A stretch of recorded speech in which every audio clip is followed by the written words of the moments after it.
संतोषी माँ व्रत कथा। तो आइए एक बार प्रेम से बोलें संतोषी माता की जय।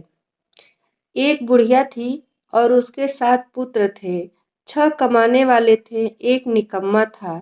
बुढ़िया माँ 6 पुत्रों की रसोई बनाती, भोजन बनाती और बाद में जो कुछ बचता उसको 7वें को दे देती। परंतु वह बड़ा भोला भाला था, मन कुछ विचार न करता।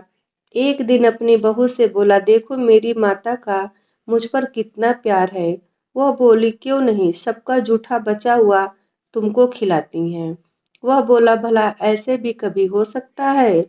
मैं जब से अपनी आंखों से न देखूं मान ही नहीं सकता।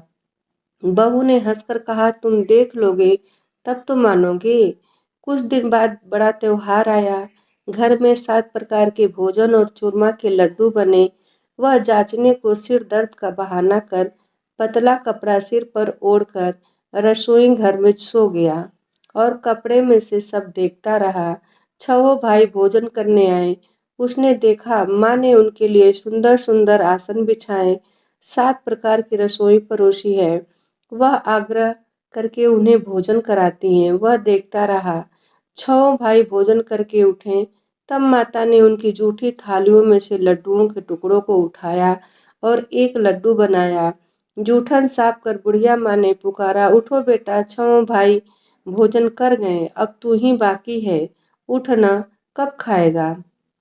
वह कहने लगा, माँ मुझे भोजन नहीं करना, मैं परदेश जा रहा हूँ। माता ने कहा, कल जाना हो तो आज ही जा। वह बोला, हाँ हाँ आज ही जा रहा हूँ। यह कहकर वह घर से निकल गया। चलते समय बहू की याद आई। वह गौशाला में कपड़े धो रही थी। वहीं जाकर उससे बोला, दोहा, हम जावे परदेस को, आवेंगे कुछ काल, तुम रहियो संतोष से, धर्म आपनो पाल। वह बोली, जाओ पिया आनंद से, हमरो सोच हटाए, राम भरोसे हम रहें, ईश्वर तुम्हें सहाय। देख निशानी आपनी, देख धरो में धीर, सुधि हमरी मति बिसारियो, रखियो मन गंभीर। वह बोला, मेरे पास तो कुछ नहीं, यह अंगूठी है, तू रख ले और अपनी कुछ निशानी मुझे दे। वह बोली, मेरे पास क्या है, यह गोबर भरा हाथ है। यह कहकर उसने उसकी पीठ पर गोबर के हाथ की थाप मार दी। वह चल दिया। चलते चलते दूर देश में पहुंचा।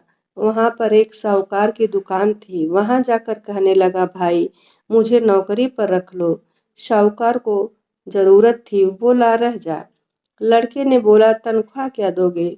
साहूकार ने कहा, काम देखकर दाम देंगे। साहूकार के यहाँ नौकरी मिली। वह सवेरे 7 बजे से देर रात तक नौकरी करने लगा। कुछ दिन में दुकान का सारा लेन देन, हिसाब किताब, ग्राहकों को माल बेचना, सारा काम करने लगा। साहूकार के 7-8 नौकर थे। वे सब चक्कर खाने लगे कि यह तो बहुत होशियार बन गया है। सेठ ने भी काम देखा और 3 महीने में आधे मुनाफे का साझीदार बना दिया।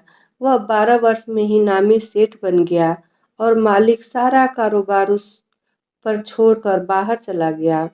अब बहू पर क्या बीती वो सुनो।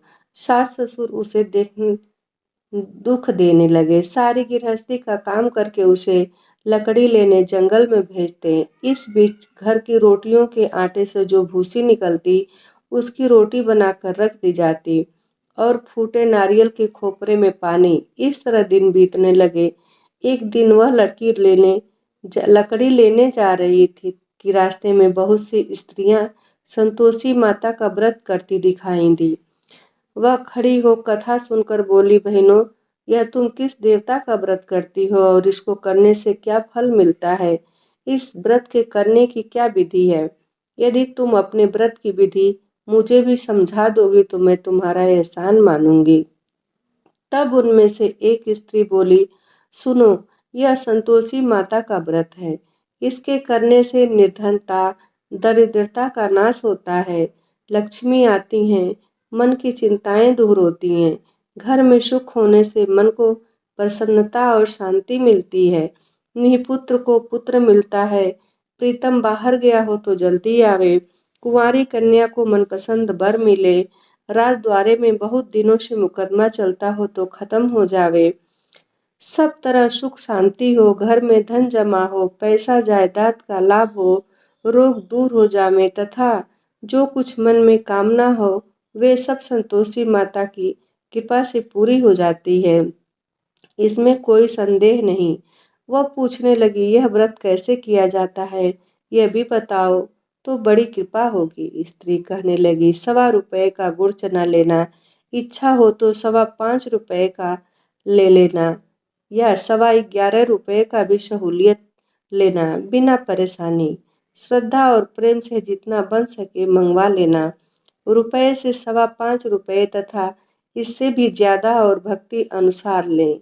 हर शुक्रवार को निराहार रह कथा कहना सुनना, इसके बीच क्रम टूटे नहीं, लगातार नियम पालन करना।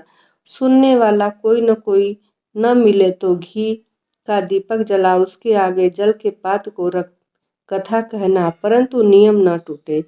जब तक कार्य सिद्ध न हो नियम पालन करना, कार्य सिद्ध हो जाने पर ही व्रत का उद्यापन करना।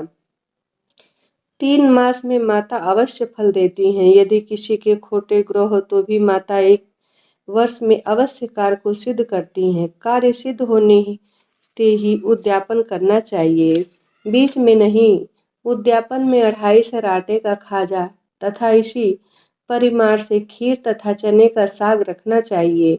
8 लड़कों को भोजन कराना, जहाँ तक मिले देवर जेठ भाई बंधु कुटुंब के लड़के लेना, न मिले तो रिश्तेदारों और पड़ोसियों के लड़के बुलाना, उन्हें भोजन कराना, यथाशक्ति दक्षिणा दे माता का व्रत श्रद्धा पूर्वक पूरा करना। उस दिन घर में कोई खटाई न खावे। यह सुनकर बुढ़िया के लड़के की बहू चल दी, रास्ते में लकड़ी को बेच दिया और उनसे पैसों से गुड़ चना ले माता के व्रत की तैयारी कर आगे चली और सामने मंदिर देख पूछने लगी, यह मंदिर किसका है। सब कहने लगे, संतोषी माता का मंदिर है। यह सुनकर माता के मंदिर में जा माता के चरणों में लौट गई। दीन होकर विनती करने लगी, माँ मैं बहुत निपट मूर्ख हूँ, व्रत के कुछ नियम नहीं जानती, मैं बहुत दुखी हूँ। हे माता जगजननी मेरा दुख दूर कर, मैं तेरी शरण में हूँ। माता को दया आई। एक शुक्रवार बीता कि दूसरे शुक्रवार बीता कि दूसरे शुक्रवार उसके पति का पत्र आया और तीसरे को उसका भेजा हुआ पैसा भी वापस मिल गया। यह देख जेठानी मुंह सिकोड़ने लगी, इतने दिनों में पैसा आया, इसमें क्या बढ़ाई है। लड़के ताने देने लगे, काकी के पास अब पत्र आने लगे, रुपया आने लगा, अब तो काकी की खातिर बढ़ेगी, अब तो काकी बुलाने से भी नहीं बोलेगी। बेचारी सरलता से कहती, भैया पत्र आवे रुपया आवे हम सबके लिए अच्छा है। ऐसा कहकर आंखों में आंसू भरकर संतोषी माता के मंदिर जाकर मातेश्वरी के चरणों में गिरकर रोने लगी। माँ मैंने तुमसे पैसा नहीं मांगा, मुझे पैसे से क्या काम है, मुझे तो अपने सुहाग से काम है, मैं तो अपने स्वामी के दर्शन और सेवा मांगती हूँ। माता ने प्रसन्न होकर कहा, जा बेटी तेरा स्वामी आवेगा। यह सुनकर खुशी से बावली हो घर में जाकर काम करने लगी। अब संतोषी माँ विचार करने लगी, पुत्री से मैंने यह क्या कह दिया, तेरा पति आवेगा, पर आवेगा कहाँ से, वह तो स्वप्न में भी इसे याद नहीं करता, उसे याद दिलाने मुझे जाना पड़ेगा। इस तरह माता बुढ़िया के बेटे के पास जा स्वप्न में प्रकट हो कहने लगी, साहूकार के बेटे सोता है या जागता है। वह बोला, माता सोता भी नहीं जागता भी नहीं हूँ, बीच में ही हूँ, कहो क्या आज्ञा है। माँ कहने लगी, तेरा घर बार कुछ है या नहीं। वह बोला, सब कुछ है माँ, माँ बाप भाई बहन बहू क्या कमी है। माँ बोली, भोले पुत्र तेरी स्त्री घोर कष्ट उठा रही है, माँ बाप उसे दुख दे रहे हैं, वह तेरे लिए तरस रही है, तू उसकी सुधि ले। वो बोला, हाँ माता यह तो मुझे मालूम है, परंतु मैं जाऊं कैसे, परदेश की बात है, लेन देन कोई हिसाब नहीं, कोई जाने का रास्ता नजर नहीं आता, कैसे चला जाऊं। कहने लगी, मेरी बात मान, सवेरे नहा धो संतोषी माता का नाम लेकर घी का दीपक जला, दंडवत प्रणाम कर दुकान पर जा बैठ, देखते देखते तेरा लेन देन सब चूक जाएगा, जमा माल बिक जाएगा, सांझ होते होते धन का ढेर लग जाएगा। जब सवेरे बहुत जल्दी उठ उसने सपने की बात कही तो सब उसकी बात सुनकर उसका मजाक उड़ाने लगे। कहीं सपने भी सच होते हैं? एक बूढ़ा बोला, देख भाई, मेरी बात मान। इस प्रकार सब झूठ करने के बदले में जैसा कहा है वैसा ही करने में तेरा क्या जाता है? वह बूढ़े की बात मान स्नान कर संतोषी माँ को दंडवत प्रणाम कर घी का दीपक जला दुकान पर जा बैठा। थोड़ी देर में क्या देखता है कि देने वाले रुपए लाए, लेने वाले हिसाब लेने लगे। कोठे में भरे सामानों के खरीदार नकद दाम में सौदा करने लगे। शाम तक धन का ढेर लग गया। माता का चमत्कार देख प्रसन्न हो मन में माता का नाम ले घर ले जाने के वास्ते गहना कपड़ा खरीदने लगा और वहाँ के काम से निपट वह घर को रवाना हुआ। वहाँ बहू बेचारी जंगल लकड़ी लेने जाती है, लौटते वक्त माँ के मंदिर पर विश्राम करती है। वह तो रोजाना रुकने का स्थान था। दूर से धूल उड़ती देख वह माता से पूछती है, हे माता, यह धूल कैसे उड़ रही है? माँ कहती है, पुत्री, तेरा पति आ रहा है, अब तू ऐसा कर, लकड़ियों के 3 बोझ बना ला। एक नदी किनारे रख, दूसरा मेरे मंदिर पर और तीसरा अपने सिर पर रख। मेरे को लकड़ी का गट्ठा देखकर मोह पैदा होगा, वह रुकेगा, नाश्ता पानी बना खाकर माँ से मिलने जाएगा। तब तू लकड़ियों का बोझ उठाकर घर जा और बीच चौक में गट्ठा डालकर 3 आवाज जोर से लगाना, लो सासू जी, लकड़ियों का गट्ठा लो, भूसी की रोटी दो और नारियल के खोपरे में पानी दो। आज कौन मेहमान आया है? माँ की बात सुन बहुत अच्छा माता कहकर प्रसन्न हो लकड़ियों के 3 गट्ठे ले आई। एक नदी तट पर, एक माता के मंदिर पर रखा। इतने में ही एक मुसाफिर आ पहुंचा। सूखी लकड़ी देख उसकी इच्छा हुई कि अब यहीं विश्राम करें और भोजन बना खाकर गांव। इस प्रकार भोजन बना विश्राम कर वह गांव को गया। सबसे प्रेम से मिला। उस समय पर बहू सिर पर लकड़ी का गट्ठा लिए आई। लकड़ी का भारी बोझ आंगन में डाल जोर से 3 आवाज देती है, लो सासू जी, लकड़ी का गट्ठा लो, भूसी की रोटी दो, नारियल के खोपरे में पानी दो। आज मेहमान कौन आया है? यह सुनकर सास बाहर आई, अपने दिए हुए कष्टों को भुलाते हुए बोली, ऐसा क्यों कहती है? तेरा मालिक ही तो आया है, आ बैठ, मीठा भात खा, भोजन कर, कपड़े गहने पहन। इतने में आवाज सुन उसका स्वामी बाहर आता है और अंगूठी देख व्याकुल हो माँ से पूछता है, माँ, यह कौन है? माँ कहती है, बेटा, यह तेरी बहू है। आज 12 वर्ष हो गए जब से तू गया है, तब से सारे गांव में जानवर की तरह भटकती फिरती है। काम काज घर का कुछ करती नहीं, 4 समय आकर खा जाती है। अब तुझे देखकर भूसी की रोटी और नारियल के खोपरे में पानी मांगती है। वह लज्जित हो बोला, ठीक है माँ, मैंने इसे देखा और तुम्हें भी देखा है। अब मुझे दूसरे घर की चाबी दो, मैं उसमें रहूंगा। तब माँ बोली, ठीक बेटा, तेरी जैसी मर्जी कहकर चाबी का गुच्छा पटक दिया। उसने दूसरे कमरे की चाबी ली, अपना सारा सामान जमाया, एक ही में वहां राजा के महल जैसा ठाट बाट बन गया। अब क्या था, वे दोनों सुखपूर्वक रहने लगे। इतने में अगला शुक्रवार आया। बहू ने अपने पति से कहा कि मुझे माता के उद्यापन की तैयारी करनी है। पति बोला, बहुत अच्छा, खुशी से करो। वह तुरंत ही उद्यापन की तैयारी करने लगा। सेठ के लड़कों को भोजन के लिए कहने गई। उसने किया, परंतु पीछे जेठानी अपने बच्चों को सिखाने लगी, देखो रे, भोजन के समय सब लोग खटाई मांगना, जिससे उसका उद्यापन पूरा न हो।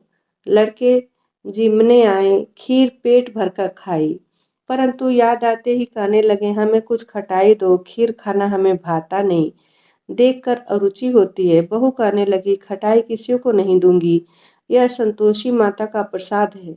लड़के तुरंत उठ खड़े हुए, बोले कि पैसा लाओ। भोली बहू व्रत की विधि कुछ जानती नहीं थी, सो उन्हें पैसे दे दिए। लड़के उसी समय जाकर इमली खाने लगे। यह देख बहू पर माताजी ने कोप किया। राजा के दूत उसके पति को पकड़कर ले गए। अब सब मालूम पड़ गया। जब जेल की हवा खाएगा। बहू से यह वचन सहन नहीं हुए, रोती रोती माता के मंदिर में गई। हे माता, तुमने यह क्या किया? हंसाकर अब क्यों रुलाने लगी? माता बोली, पुत्री, उद्यापन करके मेरा व्रत भंग किया है। इतनी जल्दी सब बातें भुला दी। वह कहने लगी, माता भूली तो नहीं हूँ, न कुछ अपराध किया है, मुझे तो उन लड़कों ने भूल में डाल दिया, मैंने भूल से उन्हें पैसे दे दिए, मुझे क्षमा कर दो माँ। माँ बोली, ऐसे भी कभी भूल होती है। वह बोली, माँ मुझे माफ कर दो, मैं फिर तुम्हारा उद्यापन करूंगी। माँ बोली, अब भूल मत करना। वह बोली, अब न होगी माँ, बताओ वह कैसे आवेंगे? माँ बोली, जा पुत्री, तेरा पति तुझे रास्ते में ही आता मिलेगा। वह घर को चली। राह में पति आता मिला। उसने पूछा, तुम कहाँ गए थे? तब वह कहने लगा, इतना धन कमाया है, उसका टैक्स जमा राजा ने मांगा था, वह भरने गया था। वह प्रसन्न हो बोली, भला हुआ, अब घर चलो। कुछ दिन बाद फिर शुक्रवार आया। वह बोली, मुझे माता का उद्यापन करना है। पति ने कहा, अवश्य करो। वह फिर जेठ के लड़कों से भोजन को कहने गई। जेठानी ने एक दो बातें सुनाई और लड़कों को सिखा दिया कि तुम लोग पहले की तरह ही खटाई मांगना।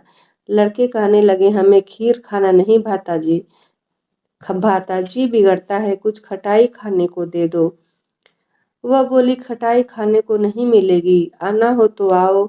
वह ब्राह्मणों के लड़के बुला भोजन कराने लगी। यथाशक्ति दक्षिणा की जगह एक एक फल उन्हें दिया।